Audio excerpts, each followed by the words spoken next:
എന്നൊക്കെ പറയും. പക്ഷെ ഇത് കഴിക്കേണ്ട ഒരു വിഭവം തന്നെ. കഴിച്ചേ പറ്റൂ, കഴിക്കണം.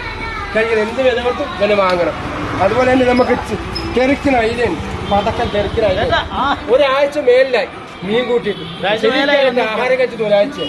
എന്റെ ആശാനെ മംഗളയുണ്ട്, വെട്ടിപ്പൊളിച്ചത്. ഒരു ബുദ്ധിമുട്ടില്ല. ഞങ്ങളിവിടെ 4 പേര് നിൽക്കുകയും വെട്ടിപ്പൊളിക്കാനായിട്ട് ഒരു പ്രശ്നമില്ല.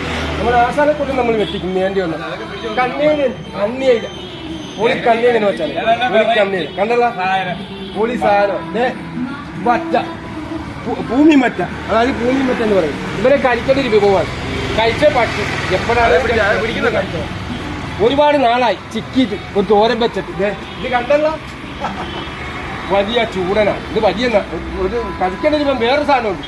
ഇനി ഈ മത്സ്യങ്ങളൊന്നും കഴിക്കണ്ടേ, കടലിലെ പ്രശ്നം കണ്ട് കഴിക്കാതിരിക്കാൻ ഞങ്ങൾ സ്വന്തമായി വല കൊണ്ട് പോയി വീശി കൊണ്ടുവന്നാണ് കൊള്ളാത്തിരിക്കുന്നത്. ഇനി അതുമല്ല, വേറൊരു വെറൈറ്റി അല്ല കേട്ടോ. നമുക്ക് വെറുതെ ഇരുന്ന് മോര് കറിയായിട്ട് ചെറിയ